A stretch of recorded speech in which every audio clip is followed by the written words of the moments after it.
Hello, everyone. Today, we're excited to present to you the culmination of our work on our topic, language modeling for Arabic speech synthesis, or in other words, Arabic text-to-speech. Before diving into the details, let me first briefly explain what is TTS or text-to-speech. It is simply a technology that converts written words into output speech. You've most likely encountered them in voice assistants such as Siri, Alexa, or on navigation devices such as Google Maps. It is simply a technology that makes machines speak and communicate.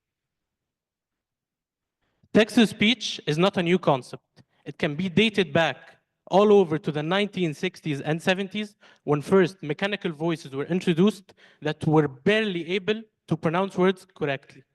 And then we transitioned to the 1990s, where text-to-speech began making its way into personal devices, such as the iconic screen readers for visually impaired individuals. However, at that point, Arabic was a challenge in the text-to-speech industry. And then, fast forward to the 2000s, with the introduction of statistical models and early machine learning, greatly improved the quality of synthesized output speech. However, Arabic was still an afterthought.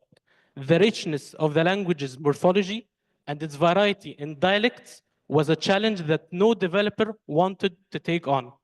And then, present times, the age of artificial intelligence and large language models have increased the potential of producing fluent and natural sounding systems exponentially.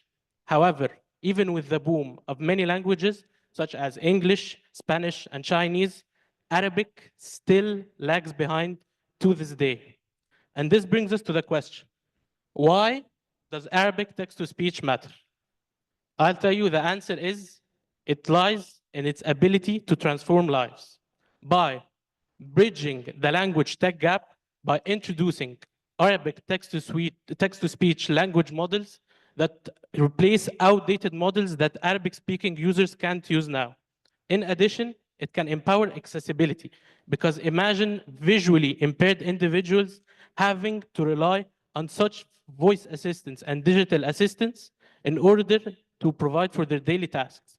Arabic text-to-speech in this context can provide a seamless integration into their daily tasks. And finally, it can enhance the learning experience greatly by introducing Arabic text-to-speech to learners who are in need of natural and engaging feedback to grasp the language. In short, Arabic text-to-speech is not just a communication tool. It is a tool that can be used to bridge the gap, empower individuals, and change the way that we can interact with technology. But still, why does Arabic text-to-speech lag behind? Why can't we cross the gap that Muhammad just mentioned? I'll tell you now why. First, unlike the popular languages and mainstream languages like English, Spanish, or Chinese, they have widely available large data sets that are clean, correctly annotated, and can be used for training, while Arabic can't have that, or still doesn't have that as much. The second problem that we're facing is off-the-shelf models that exist, or most of the existing models are highly tailored to English. So Arabic is very different than most of the language due to its complex morphology, like its rich structure phonetics. We can't just use any off-the-shelf model. We have to adapt it to our own semantics of the language. And lastly, like I just said, Arabic linguistic nuances need to be addressed. Its democratization, its variety of dialects, all of that needs to be tailored for in order to produce something that is expressive, a model that can truly speak Arabic. Which is why this was the aim that drove us to decide on our project objectives, which first, something that ensures fluency. We need to be talking with something that is continuously and fluent, not just a robotic voice. We also need it to sound natural, because any personal speech that doesn't sound natural makes the user lose its attention or not like it. The other thing is we wanted to be more personal, so we needed to capture emotions. It should feel like a normal conversation like the one I'm having with you now. This is why voice personalization steps in as well. Most people don't just like to use an already recorded voice. They want to use their own voice, which is one of the objectives that we aim to achieve. And lastly, such technology, of course, has its concerns. It can be used like misused, like for example, fraud text to speech, which can be later on raise issues. But we didn't just want to stop at that. We wanted to take it a more step. We wanted to be more personal. So we wanted to make it in the Egyptian dialect. But do you think that's possible?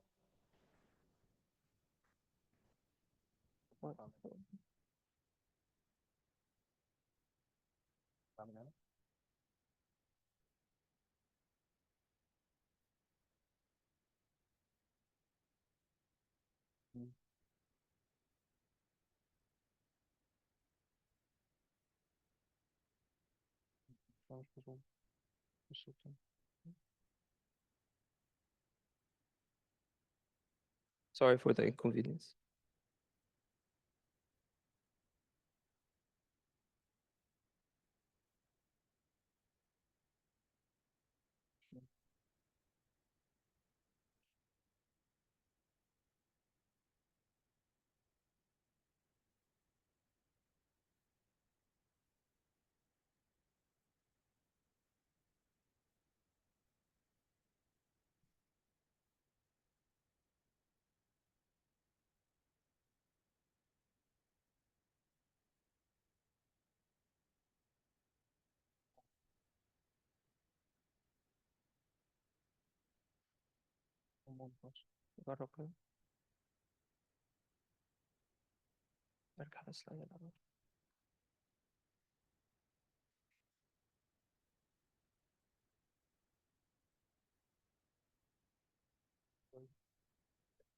هو بيطلع من هنا المفروض عادي.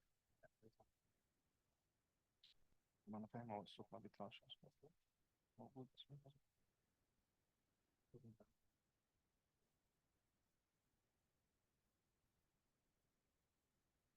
الصوت مش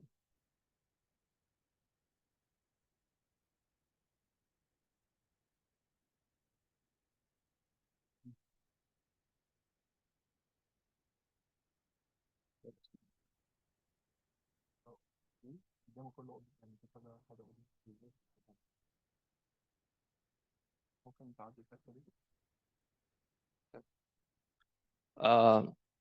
We wanted to show you something that we have achieved, but we'll return to back that later. فأنا ممكن طبعا Yeah. فأنا ممكن طبعا بس الموضوع محتاج تخطيط كويس وجهد مستمر علشان يتحقق بشكل ناجح. So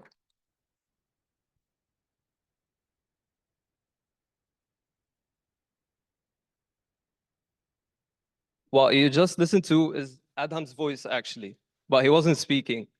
So that's, thank you. So let me introduce you to our team. I'm Ahmed Anaba, together with Adam Zurani, Jana Saleh, Sarah Magid, Laila Mohsen, and Muhammad Mahfouz. This is the fruit of our work for 1 year. And today, we'll dive into deeper details on how we achieved that. So let me first address the first problem that we mentioned about choosing an optimal model for Arabic speech modeling. So after weeks of research, experimenting with different models, we decided that XTTS is the model that best suits our needs. XTTS stands for Extended Text-to-Speech Conversion, or synthesis. So how does it work? First, you give it the text input like any other NLP task. We tokenize it, generate the embedding matrix that will be later fed on into the next stage, into the heart of our model, which is the GPT block. But the GPT block doesn't take the text embeddings on its own. It's further conditioned by providing a reference input. This is where our cloning happens. So, for example, I want to clone my voice. I don't want just to use any random voice. So I input a reference audio of my voice speaking anything, which later generates as well text embeddings that will be merged with the embeddings generated from the text tokenizer. Then they will both be fed to the GPT block in order to help it try to predict how the audio should sound.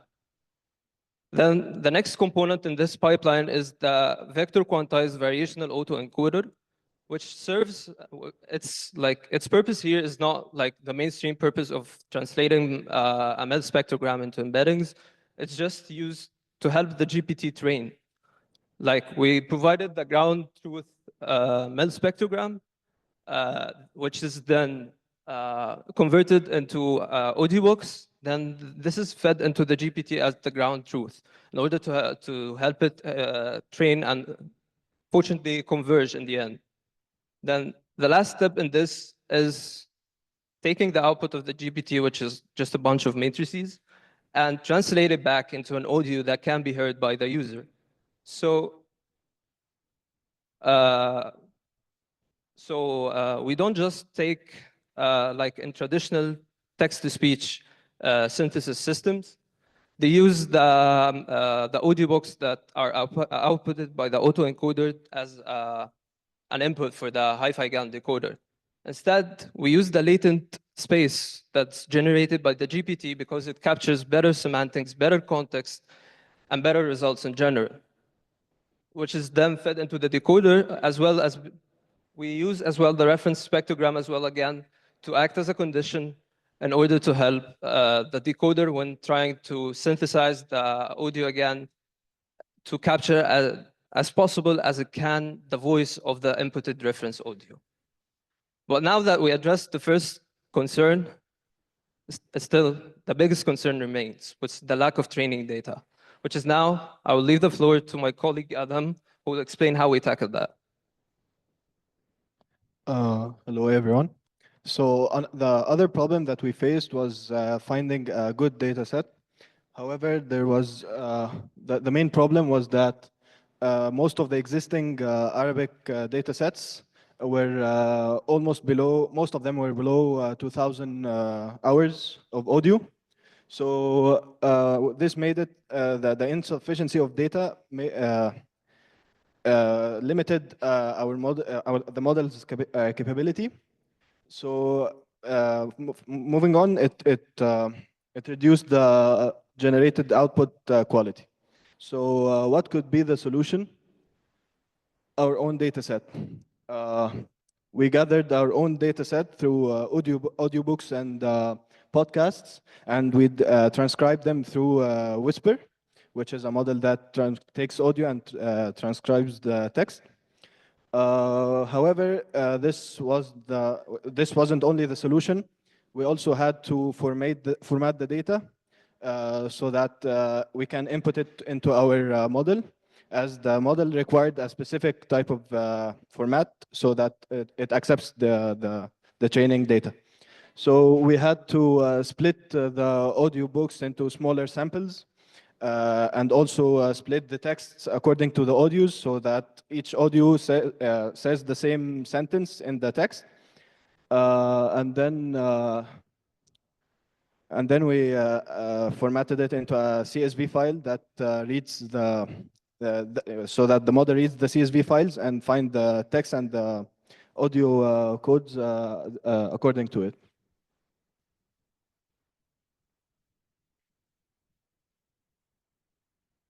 Okay, now that Adham discussed how we're improving our model using a larger data set, the next thing we want to do is we want to handle how complex and detailed Arabic actually is. How we're going to do that is by adding diacritics, which is tashkil. So what we want to do is we want to shackle our entire data set as well as the zero-shot text input by the user using our software. So after researching several different diacritization models, Farasa was the most outperforming one. So we decided to proceed with it, and we adjusted our text to be compatible with the model. So this is an example of how the model works for an input text. As you can see, it diacritized the sentence, and it did it quickly, which is good because that enabled us to apply it to our entire data set seamlessly. And adding both the diacritics as well as the larger data set proved that our model did improve in its performance. And how we measured that is going to be discussed by Jana. So now let me walk you through how we chose to evaluate the model. So in general, when producing an output, you just don't care about just producing a sound. You just assess it according to certain criteria. And in our case, the criteria is the quality of the speech, the naturalness, and overall the cloning capability. So for this criteria, we decided to use these 3 models in order to assess each one. So firstly, for the speaker verification that is used for cloning evaluation. So this model simply determines if 2 audios belong to the same speaker. How does that happen? First, it extracts the voice features in each of the wave file, and these then are compared using cosine similarity. And the closer the value is to 1, this indicates a better match between both voices. Second one is the PESQ, which is the perceptual evaluation of speech quality, and this is mainly used to measure the quality and the naturalness of the speech. It evaluates the quality of the speech by comparing the reference file, which is the true ground truth that we want to compare with, and it compares it to the degraded signal, which is it's supposed to be the output of our model. And the score is basically calculated to see any distortion differences between both audios. And the score ranges from 0.5 to 4.5, and of course, higher scores indicates better quality of speech. And finally, our last model we used to evaluate is the MOSNet, which is the mean opinion score. The mean opinion score predicts the speech quality by simply approximating the human perception of the audio, and that's why it's trained on a large data set of human-rated MOS scores. This is used to evaluate the synthesized speech coming from our model. And lastly, it produces a score that ranges from 1 to 5, 5 being the best. Okay, this is an evaluation using the speaker verification model. We wanted to compare 2 reference files which belong to Adham and Sarah's voice. And we made the model generate 10 samples of their voices, and we wanted to see how similar they are to each other. So first, for the first wave file here, which is Sarah 7 here, it's compared with both Adham's original voice and Sarah's original voice. We wanted to see if the model would correctly match the speakers to the audio. So here the results are when the wave file was compared to the Sarah's voice, it outputted 0.7, which shows the high similarity between both voices. And when it was compared with Adham's, it showed a low score of 0.3, and this really shows our cloning capabilities of the model. Now Sarah will walk you through the rest of the scores. Now let me walk you through the second tool we used to measure the quality. PESQ, basically what it does is that it measures the quality of the output audio that we produce. So we have managed to actually test it on Tortoise, which is our previous baseline model. It scored 1.1 out of 4.5. XTTS, which is our model before training, it scored 1.1. And Sotify, which is our model after training, it scored 1.7. As you can tell, Tortoise has scored 1.1 and XTTS scored 1.1, which are very close to each other, not much of an improvement. But for Sotify, it scored 1.7. So there is an improvement between Tortoise, XTTS, and Sotify. The last thing we used is MOSNet. What is MOS? MOS is the mean opinion score. Traditionally, MOS is done through surveying people and then giving them a sample of our output. They give it a score rating from 1 to 5. So what happens is MOSNet does that already for us, MOSNet, we give it our output files, and it gives it a score of how people would actually rate it. What does MOSNet cover? It covers the naturalness of how the audio sounds. So Tortoise, which is also a previous baseline model, scored 2.5. XTTS, before our training, scored 2.7. And Sotify, after our training, scored 3.2. So again, Tortoise and XTTS still scored below than Sotify. For overall score comparison, we have MOSNet for naturalness of the audio, PSQ for the quality of the audio, and cloning verification for how much the resemblance between the user who actually inputted their voice and their output, that actually gives it a score out of 1. So Tortoise scored 2.5, 1.1, 0.5, which is the least out of all of the models. XTTS did a bit better, but Sotify did the best out of all of them.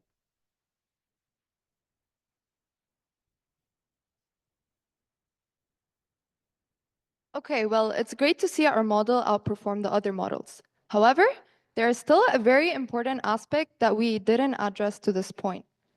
Is any of this ethical? Let me show you an example.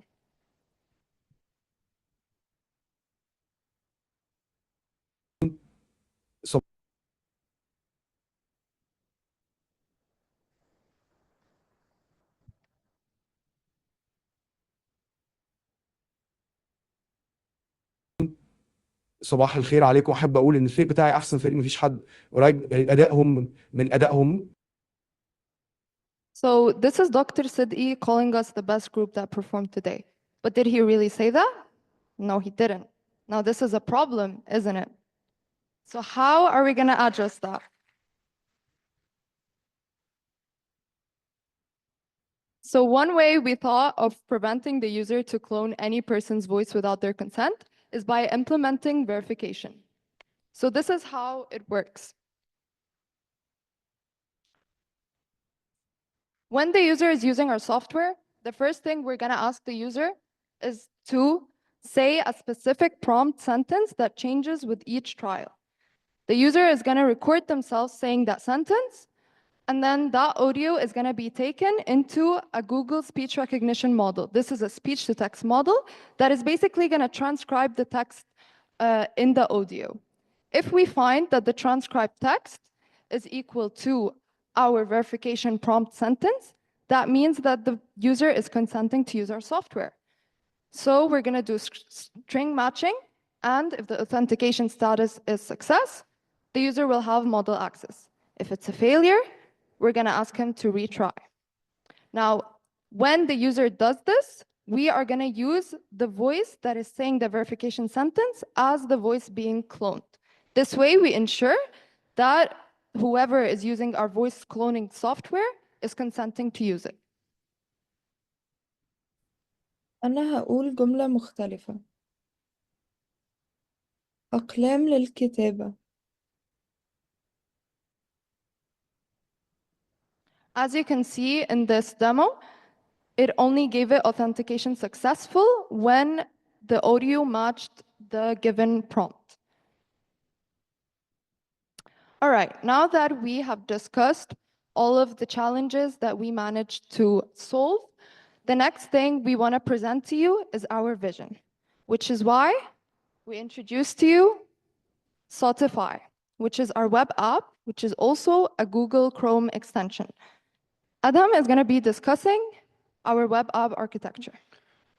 So for the web app architecture, it consists of 3 different layers: the front end, the back end API that communicates with the front end, transports the data from the user to the back end and from the back end to the user, and also the back end model, which handles all the prediction and the transcription and verification of the data given by the user. The website takes the text input and audio input, as Laila mentioned, and gives back an audio file that the user can use or download. We are now going to present to you a demo of how to use our website. So the first thing the user is going to do is they're going to click Try Sotify. And then they have an option to either click a custom voice or to browse available voices. If they do choose a custom voice, they're going to be prompted with a verification sentence that can be in either English or Arabic. Once they're given a sentence, they're going to record themselves saying it. في يوم من الأيام قررت أتعلم الجيتار ورحت اشتريت واحد مستعمل وبدأت أشوف فيديوهات تعليم على الإنترنت. Once they record themselves saying the verification sentence, they're going to click verify. If it's authenticated, they're going to have access to input the text that they want. Once they input the text that they want, the output is going to be generated. ممتنة جدا لكل الفرص التي حصلت عليها اليوم وأشعر بالفخر لأنني استطعت التغلب على التحديات والوصول إلى هذا النجاح.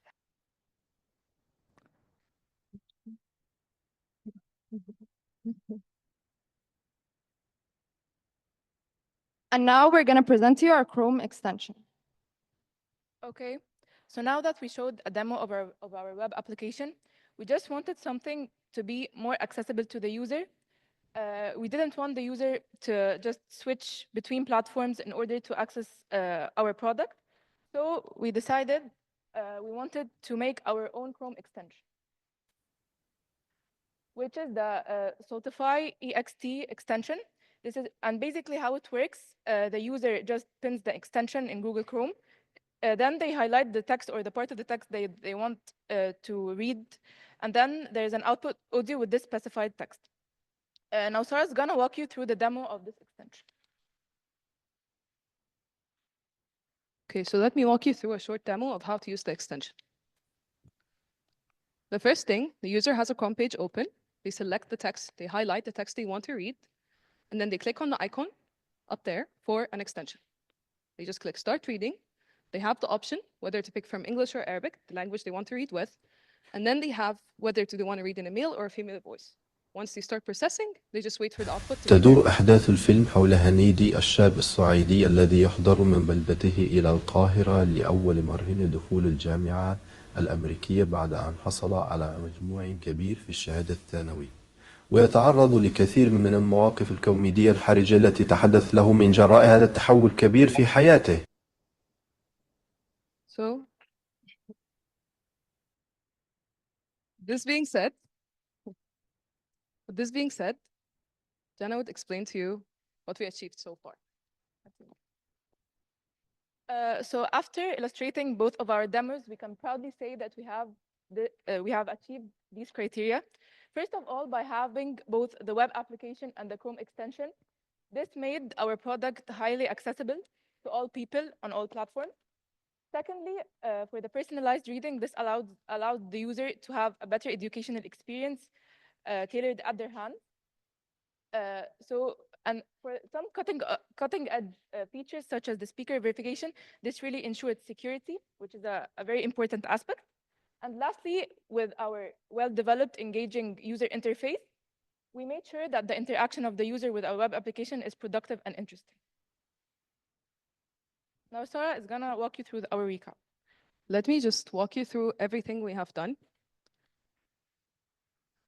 First thing, we aim to have the state-of-the-art model for being both bilingual, and as well as the second thing, we have managed to address ethical concerns of any unethical use of the model. Nobody can actually just input anyone's voice. They have to have their consent before doing that. The third thing, we have managed to achieve our project goals, being that this is a tool for people who have any literacy issues, for example, or any visual problems. They can just use it, as well as it being for an educational purpose. Fourthly, we have managed to measure the model performance, and as we can tell, it has scored really well in naturalness, quality of the audio, and the cloning verification. And lastly, we have managed to implement a website and a Chrome extension, which are just two of the implementations of very useful tools that we can use this model in. With all of this being said, I gladly present to you Saltify, and thank you all for listening to our presentation.